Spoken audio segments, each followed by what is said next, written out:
여러분 안녕하십니까? 포항 MBC 뉴스투데이입니다. 최근 재택치료를 받던 영유아 확진자가 숨지는 사례가 잇따르고 있습니다. 대구 상황을 살펴봤더니 취약했습니다. 24시간 소아 확진자 진료가 가능한 재택치료 상담센터가 한 곳밖에 없었는데요. 심지어 관련 지침도 없었습니다. 결국 영유아 확진자가 진료 사각지대에 방치되고 있다는 얘기입니다. 양관희 기자가 취재했습니다. 경북 예천군에 살던 7살 여아는 지난 18일 코로나19 확진 판정을 받고 22일 대구의 한 종합병원에서 치료를 받던 중 숨졌습니다. 이 여아는 확진 판정 뒤 재택치료를 하다 가슴 통증 등 상태가 악화하면서 종합병원으로 옮겨졌지만 숨졌습니다. 최근 오미크론 변이 확산으로 재택치료가 늘어나면서 이처럼 제때 병원에서 치료받지 못한 영유아 확진자가 사망하는 사례가 잇따라 부모들의 불안감이 커지고 있습니다. 같이 어린애 키우는 입장에서 되게 안타깝더라고요. 나는 그냥 119에 전화해서 이 상황 알리고 기다리는 거 말고는 제가 할 수 있는 게 딱히 없을 것 같기도 하고. 대구에서 신규 확진자 가운데 10대 미만 비중이 2주 전 10.6%에서 지금은 12.8%까지 늘었습니다. 백신 접종을 받지 않다 보니 오미크론에 대한 저항력이 약한 측면이 지금 확진자 증가세로 좀 귀결이 되고 있는 것으로 좀 보이고요. 저녁 시간 영유아 확진자 진료가 필요한 경우 24시간 소아 진료가 가능한 재택치료 상담센터를 이용해야 하는데 대구와 경북 각각 한 곳뿐입니다. 병원에 가야 할 상황인지 알기 위해서는 최소 1명 이상 의료인과의 상담이 필요한데 상담이 어려운 경우도 종종 발생할 수 있습니다. 영유아는 특히 증세가 급격히 악화될 수 있고 성인과 달리 고열이 계속되면 탈수를 겪을 수도 있지만 고위험군이 아니기 때문에 관련 지침은 없습니다. 야간이라도 우리 소아가 호흡곤란을 호소하거나 고열이 지속되거나 처지는 등 증상 나타나면 119를 불러서 3차 종합병원을 방문하시는 것을 권장드립니다. 소아 대상 백신 접종 계획 역시 아직 없습니다. 일단 저희 아이들은 6살, 4살이어가지고 영유아 백신 대상은 아직 아닌데 지금보다 좀 더 안전한 백신이 빨리 나오면 좋겠네요. 정부는 만 5세에서 11세도 소아용 코로나19 백신을 접종할지 다음 달쯤 발표할 예정입니다. MBC 뉴스 양관입니다. 대선 후보들이 저마다 농업, 농촌 공약을 내놓으며 농심 껴안기에 나섰습니다. 소멸 위기를 극복하고 직불금 등 농업 관련 예산을 대폭 늘리겠다는 건데요. 각 후보의 공약을 정리했습니다. 김건엽 기자입니다. 풍년이 들수록 농민들은 손해를 보는 풍년의 역설이 반복되고 한 집 건너 빈집에 일할 사람은 부족하고 우리 농업 농촌은 소멸 위기에 처해 있습니다.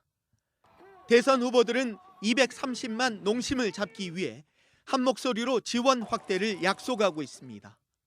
민주당 이재명 후보는 농업을 국가전략안보산업으로 육성하고 농어촌 기본소득을 지급하겠다고 약속했습니다. 농림수산식품 분야 예산 비중을 현재 점차 줄어들고 있는 3.9%에서 5%로 과감하게 그리고 확실하게 늘리겠습니다. 국민의힘 윤석열 후보는 농업 직불금 예산을 2배 이상 늘리고 청년농과 여성농업인을 위한 정책 지원을 강화하겠다고 약속했습니다. 농업 직불금 예산을 5조 원으로 2배 이상 늘리고 농지를 보존해 식량 주권을 확보해야 합니다. 정의당 심상정 후보는 농지를 이용한 부동산 투기를 뿌리 뽑고 모든 농어민에게 기본소득 월 30만 원, 생태농업 비중 30% 이상 확대를 약속했습니다. 식량 주권을 책임지는 국가식량주권위원회를 설치하겠습니다. 식량 자금 목표를 법률로 정하고 곡물 자금률 30%까지 높이겠습니다. 국민의당 안철수 후보는 식량 주권 확보에 무게를 두고 농업을 국가안보 차원에서 보호 육성하고 농산물 가격 안정화를 공약했습니다. 농가 소득에서 직불금이 차지하는 비중이 최소한 10%는 되도록 향상시켜야 합니다. 농민단체는 과거보다 공약이 구체적이고 진일보했지만 농업은 예산 우선순위에서 늘 밀려왔다며 중요한 건 공약이 아니라 집행이라고 밝혔습니다.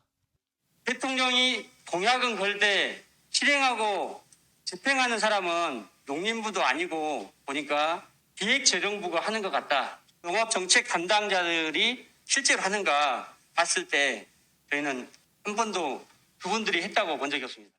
후보들의 공약이 실제 정책으로 이어질 수 있도록 관심 있게 살피고 선택하는 유권자의 자세가 필요합니다. MBC 뉴스 김건엽입니다. 포항 어업인들이 어제 호미곶항과 화로 위판장에서 어선 40여 척을 동원해 포스코 지주사 탈포항을 규탄하는 해상항해에 나섰습니다. 어업인들은 포스코 공단이 포항 영일만항에 들어서면서 황금어장을 포기하는 등 많은 희생을 감수했지만 이번 포스코의 결정은 그간의 희생을 무시하는 행위라며 규탄했습니다. 이들은 지역 균형 발전과 국가 발전을 위해 어업권 강제 소멸을 감내했다며 포스코 지주사 전환과 서울 수도권 설치를 백지화하라고 촉구했습니다. 울진 한울원전 1호기가 터빈 개통 설비의 이상으로 발전을 정지했습니다. 한국수력원자력 한울원자력본부는 그젯밤 11시 36분쯤 한울 1호기에 터빈 제어 유계통에서 이상이 발생하면서 점검을 위해 발전을 정지했다고 밝혔습니다. 또 현재는 안정 상태를 유지하고 있고 발전 정지로 인한 방사능 외부 누출은 없다고 덧붙였습니다. 한울원전에서는 앞서 지난달 13일에도 5호기에 원자로 냉각제 펌프가 정지되면서 발전을 자동 중단했습니다. 60세 미만은 식당과 카페에 대한 방역 패스 적용을 중지하라는 법원 판결이 나왔습니다. 대구지법 행정일부 차경환 부장판사는 조두영 영남대 의대 교수 등 309명이 대구시장을 상대로 낸 방역 패스 집행정지 신청을 일부 인용했습니다.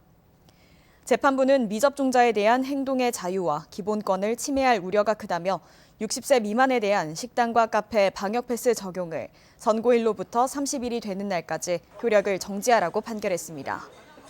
다만 유흥시설 5종과 노래 연습장, PC방 등의 업종에 대해서는 방역 패스가 그대로 적용됩니다. 또 12세 이상 18세 미만을 대상으로 확대된 방역 패스에 대한 효력 정지 신청도 받아들여져 청소년들은 모든 곳에서 방역 패스가 적용되지 않습니다. 전국 17개 광역시도 가운데 경북의 인구 감소율이 가장 높은 것으로 조사됐습니다. 통계청이 발표한 2021년 출생 사망 통계 자료에 따르면 전국 17개 광역시도별 인구 감소폭은 경북이 1,900명으로 가장 높았으며 전남 9,100명, 경남 7,800명 등 14곳에서 자연 감소했습니다. 반면 경기와 세종, 울산 등 3곳은 인구가 자연 증가했습니다.